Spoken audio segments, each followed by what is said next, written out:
Hello everyone, আসসালামু আলাইকুম। আজকে আপনাদের খুব সহজভাবে দেখিয়ে দিব কিভাবে পাঁচমিশালি মাছ খুব মজাদারভাবে রান্না করা যায়। আজকে আমি এমনভাবে রান্না করে দেখে দিব যা আপনারা খেয়ে একদম প্লেট ভরা ভাত শেষ করে দিবেন।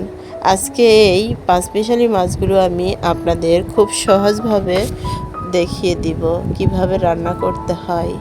বন্ধুরা, যারা এই পাঁচমিশালি মাছ খেয়েছেন তারা তো জানেন এর কত মজা আর এটা খেতে কেমন স্বাদ লাগে। এই জন্য আমি আজকে, আর যারা খাননি অবশ্যই পুরো ভিডিওটি লাইক দিয়ে দেখে নেবেন এবং বাসায় ট্রাই করবেন। এই মাছগুলো আমি সুন্দর করে কেটে ধুয়ে নিয়েছি।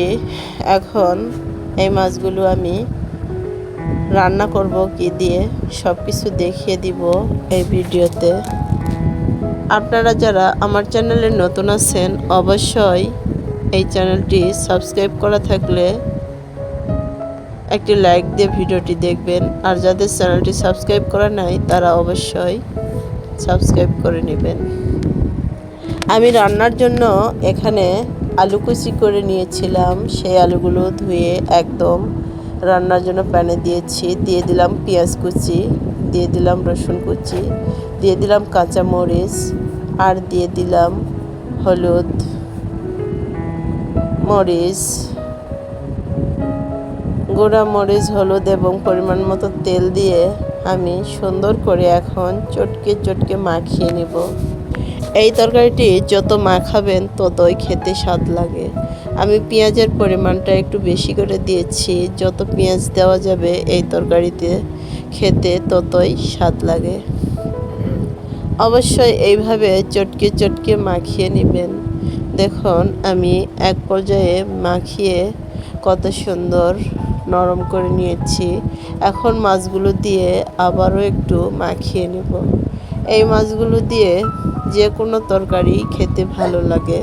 এটা দিয়ে বেগুন দিয়ে রান্না করলেও খেতে দুর্দান্ত স্বাদ হয়ে থাকে।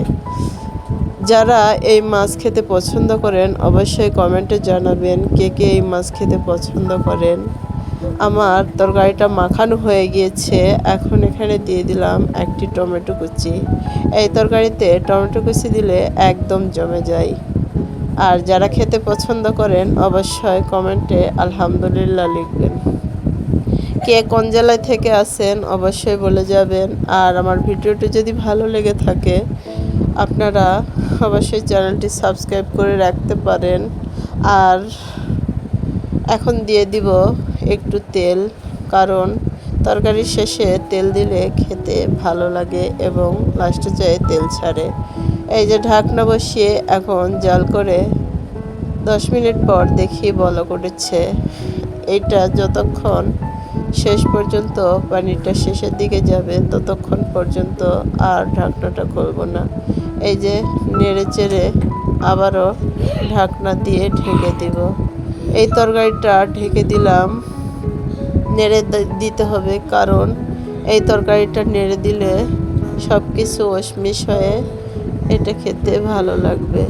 এই যে সব কিছু ওশমিশ করে দিলাম, এখন আবারও ঢাকা দিয়ে ঢেকে দিলাম। বন্ধুরা, এইভাবে সুন্দর করে রান্না করে নেবেন। আর আমার চ্যানেলে অনেক পিঠার রেসিপি এবং রান্নার রেসিপি দেওয়া আছে। আপনাদের যদি ভালো লেগে থাকে অবশ্যই আমার চ্যানেলটা ভিজিট করতে পারেন। এই যে দেখুন লাস্ট পর্যায়ে আমার তরকারিটি এরকম একটু রসা রসা থাকবে। এরকম রস রস থাকলে তরকারিটা খেতে দুর্দান্ত স্বাদ হয়ে থাকে। এইটা একদম রস ছাড়াও খেতে ভালো লাগে। একদম তেল যখন বের হয়ে আসবে ওরকম খেতেও ভালো লাগে। কিন্তু আজকে টাটকা মাছ দেখে আমি একটু রস রেখেই নামাবো। এই যে দেখুন ফাইনাল কত সুন্দর হয়েছে। এখন আমি এইটা খেয়ে দেখাবো। একটি প্লেটে ভাত নিয়ে নিয়েছি আর নিয়ে নিলাম একটুখানি তরকারি। এইটা খেয়ে একদম মনে হলো যে কি খেলাম। দেখুন ভাতটা মাখানোর পর গরম গরম তরকারি আর গরম ভাতের সাথে একদম জমে গিয়েছে। এই ভাত খাওয়াটার পর এতটাই তৃপ্তি পেয়েছি, এখানেই শেষ করলাম। আলহামদুলিল্লাহ। আসসালামু আলাইকুম।